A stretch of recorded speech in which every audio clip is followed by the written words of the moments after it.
this is K24 this week. Now today we are shooting right outside the Riruta Level 4 Hospital in the heart of Nairobi at Kawangware. And so you wonder, why are we shooting here today? But coming up, we have an extensive analysis into the new injectable HIV PrEP drug, lenacapavir, where you can get it, how you can get it, and who exactly is eligible for it. Also, we have a demonstration into the process. Stay tuned. K24 this week begins right now. Kila mtu achangie ndio tuende mbele pamoja. UDA versus ODM. Political sparks fly over stronghold candidates as Ruto calls for friendly fire talks. Explosions in Tehran. US-Israeli strikes leave dozens dead. Global tensions escalate. And tonight, live lenacapavir demonstration from our very own Fatma Chidagaya shows HIV prevention in action. Now, we begin with the ODM-PG meeting. This week, the cracks between the UDA and ODM have continued to elicit debate over the fielding of candidates. Our very own reporter, Brian Amwai, dives deep and brings us this analytical piece. It is a balancing act within the political scene. Just months after a working relationship began taking shape between United Democratic Alliance and the Orange Democratic Movement, disagreements are now emerging over who should field candidates and where. The issue dominated discussions at the ODM parliamentary group meeting, where party leaders warned their counterparts in UDA against contesting seats in areas traditionally considered ODM as strongholds. The PG also agreed that they will strengthen the party, and then they will make it vibrant, and they will maintain every parliamentary seat that they occupy today, either in the National Assembly or in the Senate under ODM, and make it more. We want to increase our numbers in the next general election from what we have today, and we are telling any party that we are associating with, any party in this country that wants to associate with us, our parliamentary numbers are not negotiable. We can negotiate on anything, but not on our parliamentary strength. The debate centers on the concept of political zoning, where coalition partners agree to avoid competing against each other in certain regions to maintain political unity. But with both parties seeking to consolidate influence ahead of future electoral contests, that understanding is now being tested. Chama ya ODM, wanachama wa UDA, nataka niwaambie musikwe na wasiwasi. Wale watu watakaochaguliwa, wale ambao hawatapata nafasi, tunajua pia kuwapanga. Mutashindana hapa, yule ambaye atapata kwa mapenzi ya Mungu na kura ya hao wananchi, tutampigia makofi, tufanye kazi na yeye. Yule ambaye hatapata, tutapanga yeye pia, ndio kila mtu achangie, ndio tuende mbele pamoja. Sijui kama tunaelewana, my friends. Si mnasema tuendelee namna hiyo? Si ndio? So mimi nataka niwaulize hawa ndugu zetu wote. Mtu wa ODM akipata, yule wa UDA tutampangia mahali. Mtu wa UDA akipata, yule wa ODM tutampangia mahali. Halafu tunaenda pamoja. Ama namna gani? Si mimi naona hapa mmechanganya maneno. President William Ruto, while addressing the issue earlier, urged leaders from both sides of the divide to allow what he termed as friendly fire, political competition that does not undermine the broader cooperation between the two formations. Yet within ODM, some leaders argue that unrestricted competition risks weakening the party's foothold in regions it has historically dominated. Whenever we used to do these coalitions with Kina Wiper and the others, all these conversations were had on a table in an environment where people could actually even put empirical evidence to show why in Embakasi South, for instance, here in Nairobi, if ODM fielded a candidate and Wiper fielded a candidate, it would open the door for our opponents to pita katikati. Now, this style of negotiation where we are saying UDA should not field a candidate in Homa Bay, that is the bastion of the party. so that even if UDA were to field a candidate, nobody should be shaking in their boots. And that tells you that there is a problem. Okay. Analysts say that zoning debate reflects a broader struggle over political space, with both parties seeking to protect their bases while positioning themselves for future electoral battles. If you ask me, as a person who runs in Nairobi, do I fear UDA in Nairobi?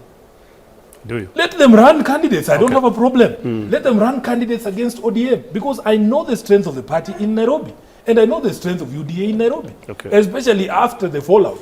UDA was largely supported by people who supported Jubilee in the last election. You know, right now, even if you ask the member of parliament for Roysambu or Kasarani, if they fear UDA in Roysambu, they will tell you they don't fear UDA in Roysambu. Let UDA run. They will not win. That is a fact. So you cannot be negotiating to zone Homa Bay for ODM. That is and with by-elections and grassroots mobilization already beginning to take shape, the contest over political territory could become one of the defining issues within the emerging ODM-UDA relationship. Brian Amwai, K24. Now, this week, explosions were the order of the day in Tehran as USA and Israeli continue to attack, killing dozens of people. Brian Amwai with more. The sound of explosion echoed across Tehran this week as the war between Iran, Israel and the United States intensified. Joint American and Israeli strikes began in late February, targeting Iranian military installations, missile systems and leadership facilities in what officials described as efforts to weaken Iran's military capabilities. Images from the Iranian capital showed thick plumes of smoke rising above government buildings and residential areas following days of bombardment. The conflict has already left a heavy human toll. Reports indicate that more than 1,000 people have already been killed and thousands injured in Iran since the attacks began, including civilians, while retaliatory strikes by Iran have also caused casualties in Israel and across the region. And we have only just begun to hunt, dismantle, demoralize, destroy, and defeat their capabilities, just 4 days in. We're playing for keeps.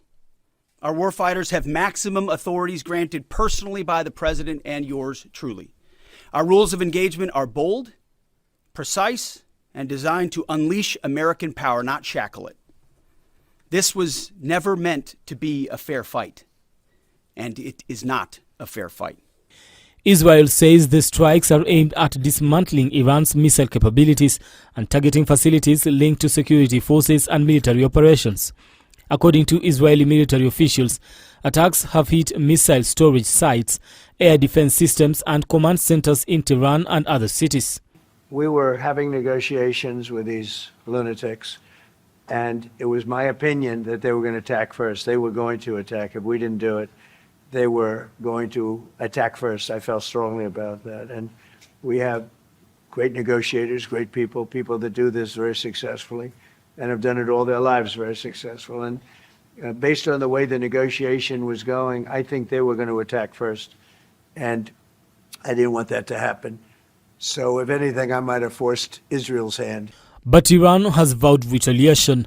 Tehran has launched waves of missiles and drones at Israeli territory and the U.S. military assets in the region, including bases in Iraq and other Gulf states, expanding the conflict beyond the borders of the two countries.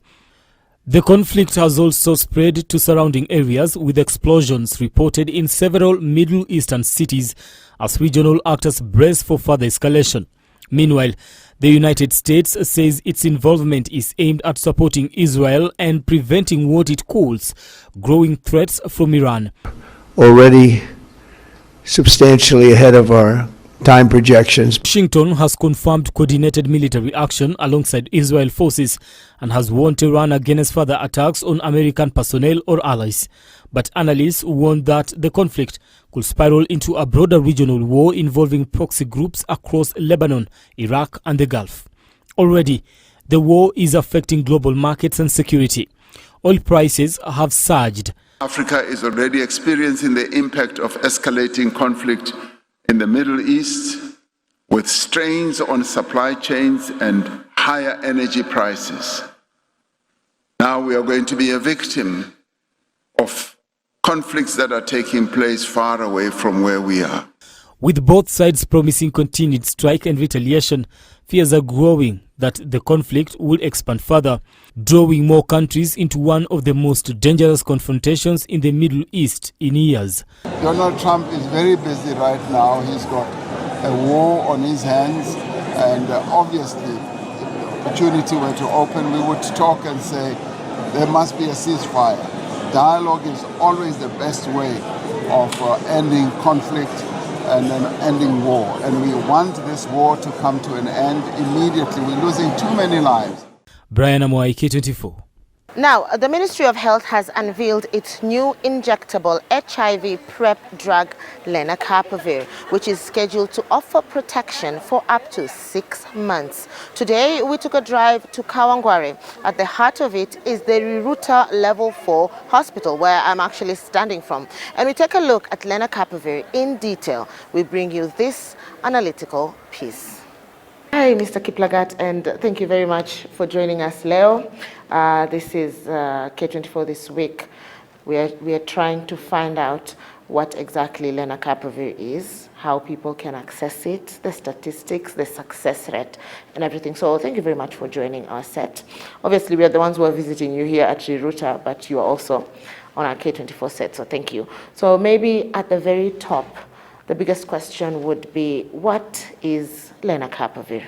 Lenacapavir is a drug that was recently introduced in Kenya, and the main purpose of that drug is to support in the prevention of new HIV infection through the intervention we call pre-exposure prophylaxis, commonly known as PrEP. So lenacapavir is an antiretroviral drug that will be used through once someone is injected to just offer that protection against acquiring new HIV infection, especially for those individuals who are HIV negative and they have a high risk of acquiring new HIV infection. So, you know, people know of vaccines and how vaccines work. And usually it's the introduction of a weakened form of the pathogen or the virus into your system. And so lenacapavir coming as a preventative kind of medication, is it a vaccine? Is it an ARV? Or perhaps how does it really work? What is the mechanism behind it? So lenacapavir is not a vaccine. I think that needs to be clear to everyone. So it's not a vaccine. This is an antiretroviral drug that an individual will be injected, and that drug gets into your body system for you to start offering the protection or the prevention from someone acquiring new HIV infection or the virus from getting into your body. So the drug stays in the body once you are given the drug, and usually when you have been started the drug, then you'll be given an injection. Usually 2 injections, either to your abdomen part or the upper thigh, and also you'll be given 2 pills to swallow at that time. And then 24 hours later, you are supposed to take the additional 2 pills. Once you have achieved that, then 2 hours later, from the 24 hours, the drug now will have achieved the full concentration into your body system or into your blood. And that will ensure that you are now getting the benefit of the drug in terms of preventing you from acquiring the virus from getting into your body. So the drug is expected to last for 6 months. Do you think that this injectable will in future take over? Is that the plan, for it to take over the oral medication? And more so, is there a difference between the two? So our plan is not really to have LEN take over the daily oral pill, but our intention is to offer the choice options for our clients, or to increase the options for our clients so that they can be able to choose from multiple methods that we're having right now. So I said that we've initially been having PrEP, which is a daily oral pill that we've been taking it for the longest time, and that was the only option. But the beauty right now is that we now have an expanded option that our clients can now have an option of either taking the daily oral pills or now getting the injections, and we now have two injections currently. We have the 2-monthly injection, that is the cabotegravir long-acting injection, or now the lenacapavir injection, that is a 6-monthly injection or a twice-a-year injection. So that the only option. So this is just to increase the options for our clients, and so that they're able to choose, because each method will be suitable for different people. Okay, so you did mention high risk individuals who actually are being the main target of the lenacapavir injection. My question would be, if it's an injection to prevent HIV in general, shouldn't it be administered to just the general population instead of targeting a select few? So the pre-exposure prophylaxis is an intervention in HIV program that targets especially people who have that continuous risk of acquiring new HIV infections, either because of their behavior or circumstances they are in. So we target those individuals. And when you're seeking these services, usually what happens in our health facilities is that you'll be screened, ask questions around risks that you are in terms of acquiring new HIV infections. And some of the things that we look at is in terms of, do you engage in unprotected sex with a person who you do not know their HIV status? It can be a partner or any other person. So if you do not know the HIV status, that is risk enough. These prevention options that we're having in Kenya is not really to encourage people to engage in more risky behavior. When you're offering these interventions, we usually say we offer combination prevention.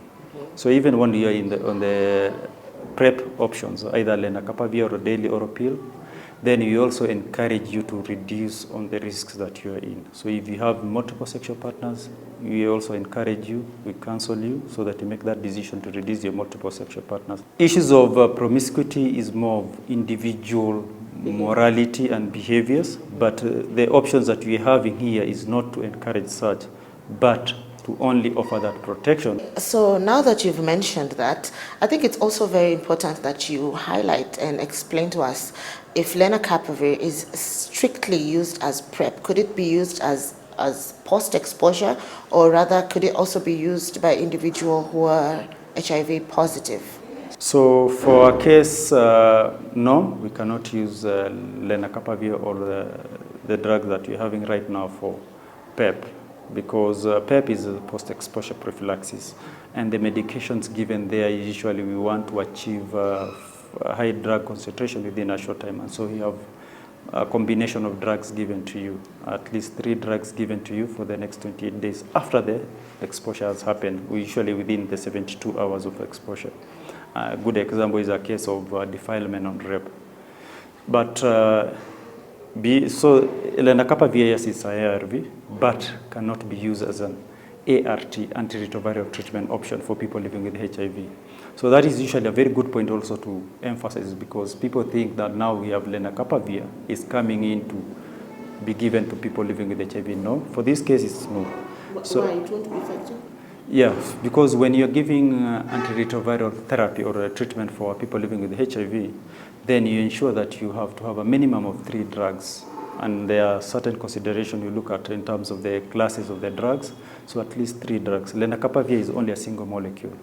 So if you are given lenacapavir, if you give a lenacapavir to a HIV positive person, then you are not giving them an optimal treatment. So at the end of the day, they will develop HIV resistance to lenacapavir, which will not be helping to them. So now, for the people who want to access the drug lenacapavir, to our viewers out there, could you at least explain to them how they can get it, where they can get it, and at what cost? So first of all, lenacapavir in Kenya is free of charge, so there is no cost implication in our public facilities. And the national program rolled out the lenacapavir in the first 15 counties in Kenya. And here in Nairobi, we already have 12 facilities that have been identified that you can get the services. So I can probably mention the facilities, like we have the Riruta Health Center where we are, is one of the facilities. We have Kangemi Health Center in Westlands that will also be offering those services. We have Babadogo Health Center in the Ruaraka area. We also have Dandora 2 Health Center. We have Kayole 2 Sub-County Hospital. We also have Pumwani Majengo Dispensary that will also be offering that services. We have Langata Sub-County Hospital that will also be offering the services. We also have Kware Dispensary in the areas of Kware Pipeline that will also be offering the services. We also have the Hoimas Clinic that will also be offering services. That is in Pangani, Starehe. And then we also have bar hostess Dice along Jogoo Road. And then we also have one major facility, that is Kenyatta National Hospital, and also the one major faith-based hospital, that is Coptic Hospital. Well, because I'm volunteering to take the job myself, I think it's very important that you explain to me and the viewers out there the safety of this particular drug, the success rate, and any side effects that somebody might actually come across. For lenacapavir, if you adhere to the same that you are coming for injection every other 6 monthly, then it is important that you'll achieve your protection. So within those 6 months, there's almost 100%? Yeah, it's almost 100% protection. From HIV? Yeah, HIV. Even if you get exposed to the virus? Yeah, and that is the essence. So that's what we call pre-exposure prophylaxis. Before the exposure, you're getting the prevention. Yeah, so that in case you get exposed to the HIV infection, then your body has enough concentration of the drug to prevent you from getting the virus. So lenacapavir is one of the new class of antiretroviral medications or drugs. And so far, we can say this is one of the safest drugs that we're having around. But remember that different individuals react different to medications. But so far, we've not heard of cases of reported cases of advanced drug reactions, secondary because of lenacapavir injection. But you also usually say that in case you got the injection and probably you have certain feelings that you feel like it's because of the drug, it's usually best to come to the facility. So we want to encourage people or Kenyans who feel like they have a higher risk of acquiring HIV infection to come out, seek HIV testing services, and we seek the HIV prevention options that we do have, and one of them is the PrEP injection or the PrEP options that we are having within our facilities. It is not for any type of individual, but anyone who perceives to have acquired, someone who has a higher risk of acquiring HIV infection. So you'll be attended in our facilities in a professional way, risk assessment done. Once this risk is established and your HIV status is negative, then you'll benefit from the options. You can guarantee its safety? Yeah, we can guarantee so far for the 10 years that we've been implementing program, we've not seen much issues around that. Yeah, so we can guarantee the safety. All right, thank you very much. Thank you. Thank you. After our lengthy conversation with the experts, it's time to see lenacapavir in action. In the next segment, I'll be taking the medication myself to show how this long-acting HIV prevention works in real life. Let's take a closer look at the process and what patients can expect. This is the chart showing us how to interpret the results. One line, a single stroke at the C, that is the control line. We say it's a non-reactive. In result form, we say that you're negative. If we find two strokes, that is at the C and at the test line, we call it reactive. We shall go for another test. This one is the second test, if someone is positive. If we find two lines, we go now for another test kit. We call it the first response. Find two lines, all three lines. The first response is able to detect HIV1 and HIV2. So if it is HIV1 and 2, medication. If it's HIV1, all HIV2, as long as there are two lines here, means no, we don't start immediately. We go for another tester, that is another provider. We repeat the same sequence. Lenacapavir on the package looks like this. It comes in two formulations. That is the injectable and the tablet. And the injectable has two bottles. The injectable has two bottles inside, or rather two vials inside. It comes as a package including the needles and the syringes to administer the drug. And these are the vials that we have for the lenacapavir. Each vial contains 463.5 milligrams, that translates to 1.5 ml. So The same case with this 463.5 milligrams, that is 1.5 mLs. In total, the client receives 3 mLs in 2 divided doses and 2 different sites. The sites for injections could be on the abdomen or the thigh, the anterior thigh, where the client chooses to be injected. And after the injection, we have the tablets.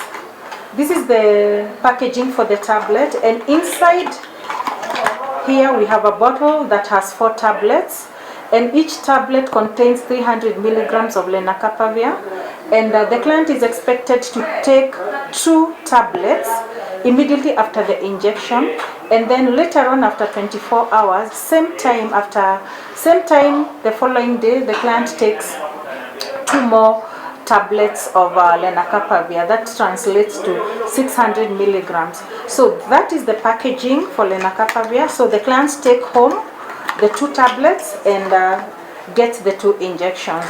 The process for you to get to this room where administration of the injection and the tablet takes place, of course there's the process for registration once you get to the facility as a client. And then later on after registration, triage is done by the triage nurse after that. Because you're using a system, that is Taifa Care, by the time you get to the counselor who takes you through HIV counseling and testing, the counselor already has your information. So the client is directed to the counselor's room, where one is taken through HIV counseling and testing.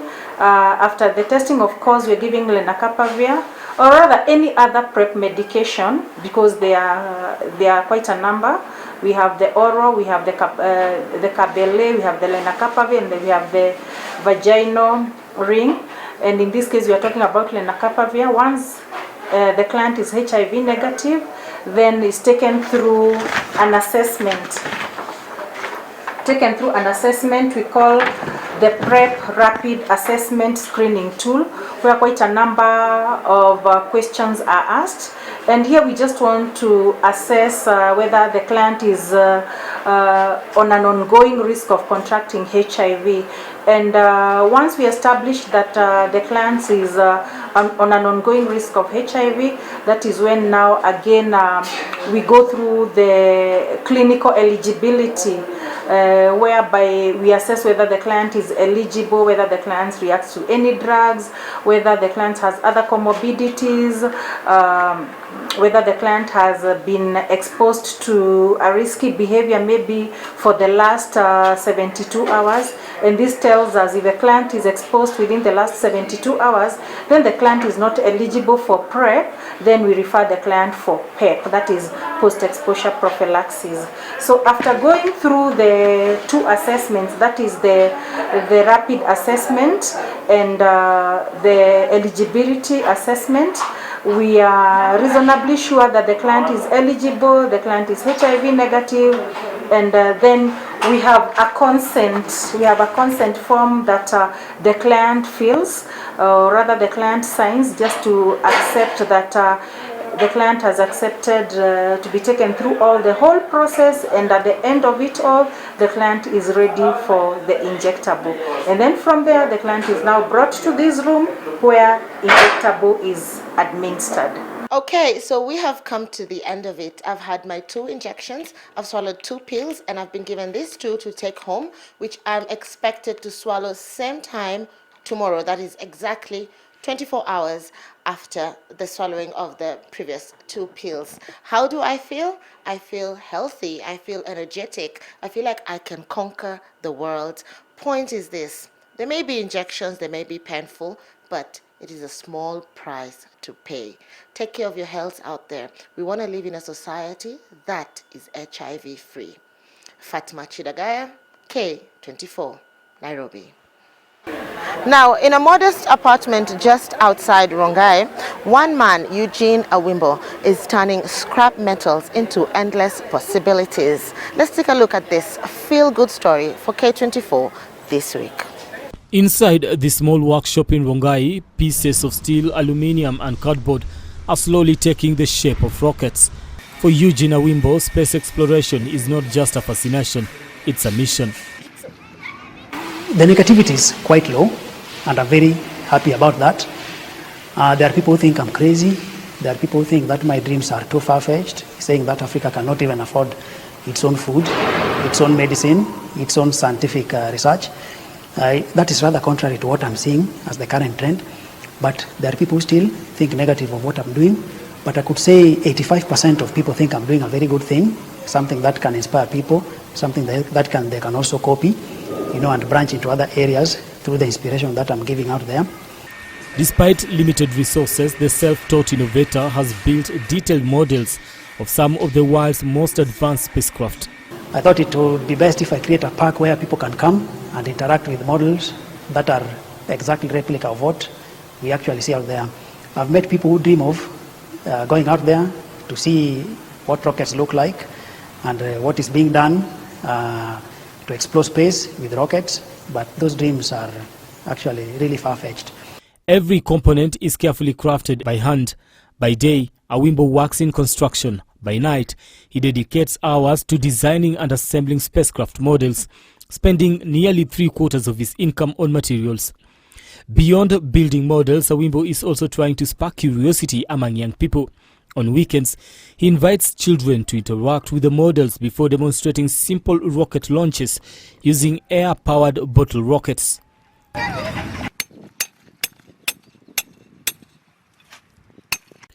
His broader vision is a grassroots science initiative known as Binguni Cosmic Park, Binguni which means heaven in Swahili. Awimbo says the initiative has already drawn interest from the Kenya Space Agency, raising hopes that his passion project could one day grow into a larger science learning space. But the journey has not been without doubt. As for the major challenge, you can say that the major challenge is finances, because building these things are actually resource draining. I use like 75% of what I earn to build the rocket models here.